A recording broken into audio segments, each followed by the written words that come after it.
Hello everyone, welcome to podcast 17 of Let's Say Wise MBBS, and our today's topic is preterm labor and premature rupture of membranes. Okay, so as we have discussed, preterm is less than 37 weeks. 37 to 42 weeks is term, and beyond 42 weeks is post-term. So any labor starting before 37 weeks is preterm labor, right? So now we divide this into early preterm and late preterm.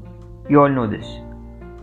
The labor before 34 weeks is early preterm, and between 34 to 37 weeks is late preterm labor. Okay. So what are the risk factors for preterm labor? One of the important risk factors is infection. Okay. Then we have polyhydramnios. Polyhydramnios will stretch the uterus and will initiate contractions. Twin pregnancy. It will again stretch the uterus and initiate labor. Then any previous history of preterm labor, it is the most important risk factor. And then premature or rupture of membranes. Okay, so these are the risk factors for preterm labor. Now how will we diagnose preterm labor? So there is a marker which is, or rather you can say it is a compound which is fetal fibronectin. What is the function of this fetal fibronectin? It helps in, it's like a glue, and it helps the chorion layer to adhere with the decidua, right? Decidua parietalis, to be more specific. Decidua parietalis and chorion are adhered to each other by the help of this fetal fibronectin. Now, when there are preterm contractions or there is premature rupture of membrane, this fetal fibronectin can leak out and can be detected in the vaginal secretion. So the level of fetal fibronectin more than 50 nanogram per ml is suggestive of either preterm labor or premature rupture of membranes. Okay, then if you see uterine contractions, that can suggest the diagnosis of preterm labor. So basically preterm labor is a clinical diagnosis. You see cervical dilatation, cervical length, uterine contractions. If all these are present, and you can also check for fetal fibronectin. If all these are present, then you can make a diagnosis of preterm labor. One important point here is that short cervix of less than 2.5 centimeter is an important risk factor. This 2.5 centimeter is important. Okay. Now, why are we so concerned about preterm labor? What can be the complications? One complication you all know is lung immaturity, and the second complication is brain immaturity. These two are the main complications. Let's first talk about lung immaturity. So now we have various tests to detect the lung maturity, whether the lung is mature or immature. So one of the most commonly done tests is LS ratio, lecithin sphingomyelin ratio. So lecithin is a mature or more effective surfactant which peaks around 34 to 35 weeks. And the ratio is, if the lung is mature, the ratio of LS ratio is 2:1 or more than that. So we measure LS ratio. Okay, if it is 2:1 or more, then it means that the lung is mature. The other tests are phosphatidylglycerol test. So phosphatidylglycerol is a compound which is only present in amniotic fluid, and it is seen once the lungs are mature. Once the surfactant formation is complete, then this phosphatidylglycerol is seen in the amniotic fluid. So we can measure this compound. Next we have lamellar bodies count. So lamellar bodies are type of bodies which store the surfactant, right? So if we count these lamellar bodies in the amniotic fluid. Next we have the shake test. So what is surfactant? It's basically a soap-like structure, right? So whenever we take amniotic fluid and shake it vigorously, if the bubbles are formed, then it means that it might have some fats or surfactant, right? So this is a crude test, not very specific test, but yeah, you can tell whether the surfactant is present or not. The next test is Nile blue sulfate test. So as you must have studied in Dermat, that there are lamellar bodies which are present in stratum granulosum. So the production of surfactant or lipids in the lungs and in the skin starts almost together and completes almost together. So what you can do is you can aspirate the you can take the amniotic fluid, you can centrifuge it and separate the fetal skin cells. These fetal skin cells will have those lamellar bodies, and that lamellar body will have lipids in them. Okay, so we add this Nile blue sulfate reagent, and this reagent and we see the skin of the fetus under the microscope, and if they have lipids, if they have lamellar bodies, then the color will change to orange. Okay, when we add this Nile blue sulfate reagent, if more than 50% of cells are orange, then we can say that the lungs are mature, right? So we saw 5 tests.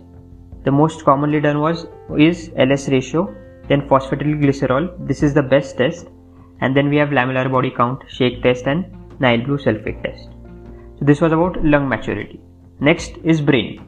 So one of the complications of preterm labor is brain immaturity.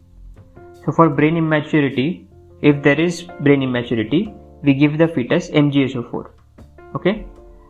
Now for management of labor, if the labor starts before 37 weeks, any time before 37 weeks, we need to give steroids. Okay, we can either give betamethasone or dexamethasone, but in all cases of less than 37 weeks, we need to give steroids. And for brain immaturity, we need to give MgSO4 in all cases which are less than 32 weeks. Okay, initially it was said less than 28 weeks, but now the time period has been increased to 32 weeks. So up till 37 weeks give steroids, and up till 32 weeks give MgSO4, right? Tocolytics, we have to give tocolytics because we need to prolong the pregnancy, because this is a preterm labor, right?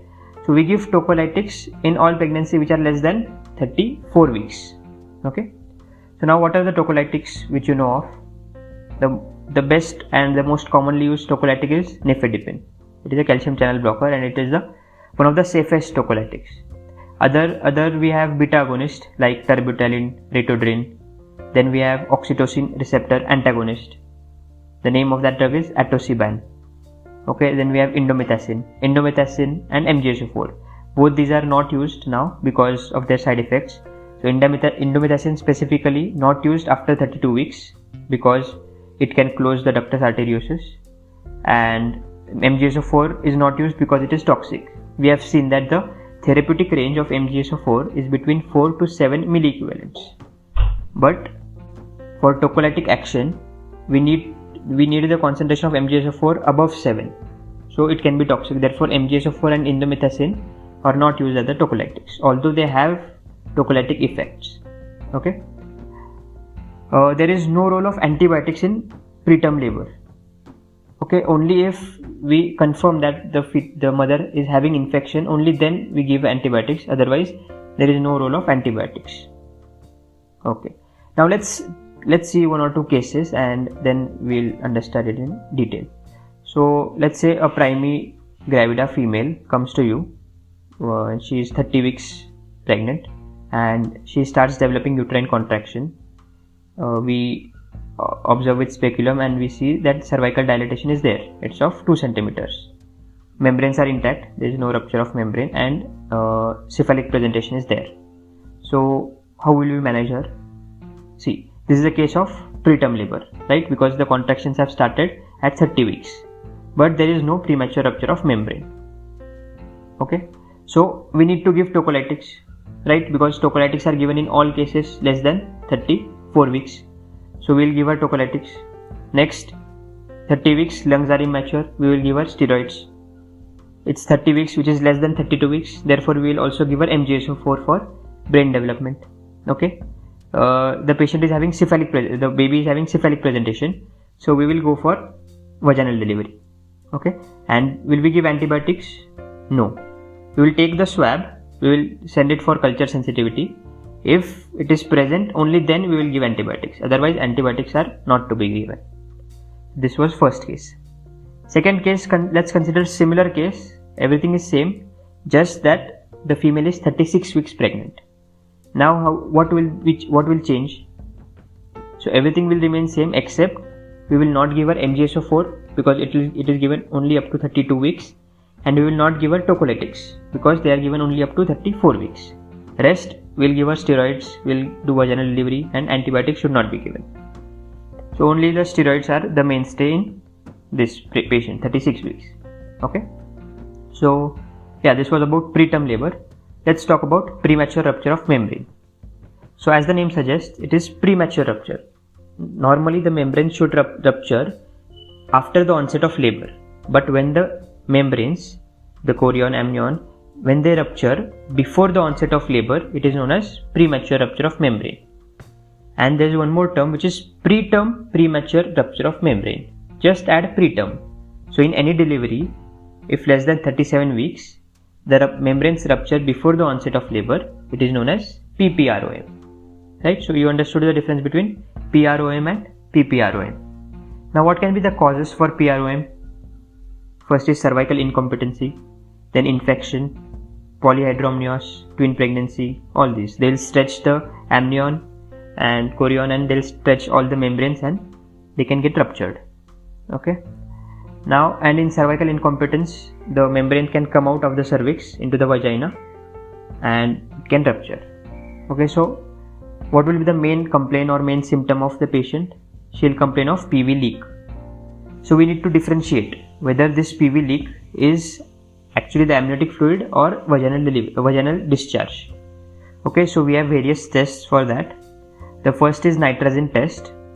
So in this test, we put the nitrazine paper in the vagina or in the secretions, vaginal secretions.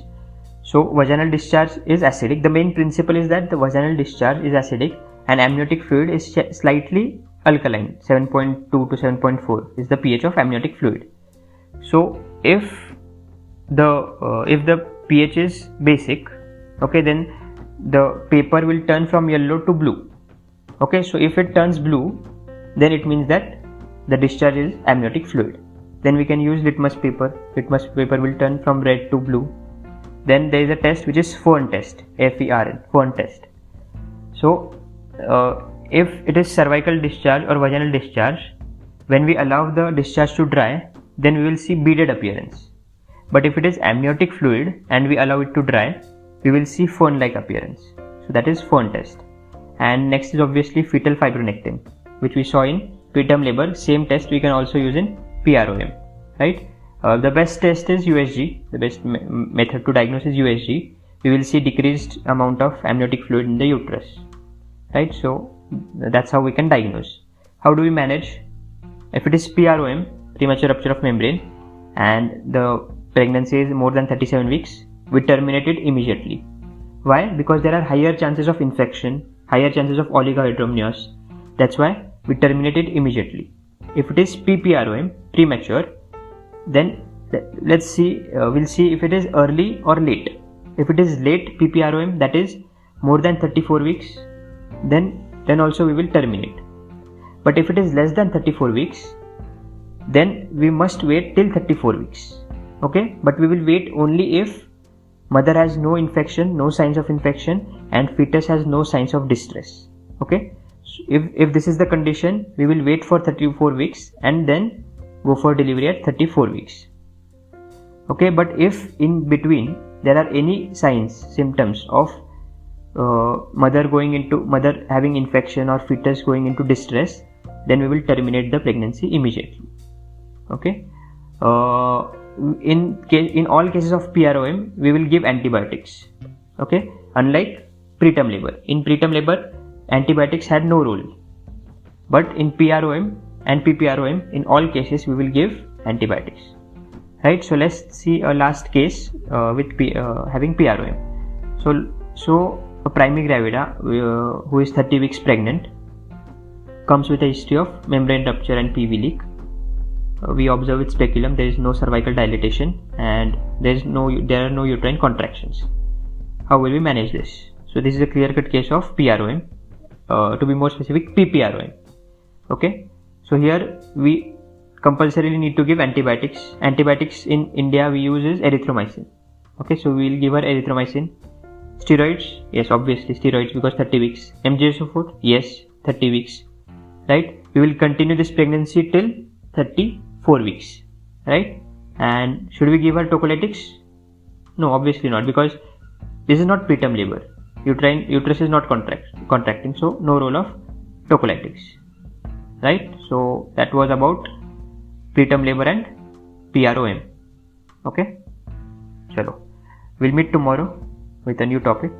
Till then, enjoy and keep studying. Bye.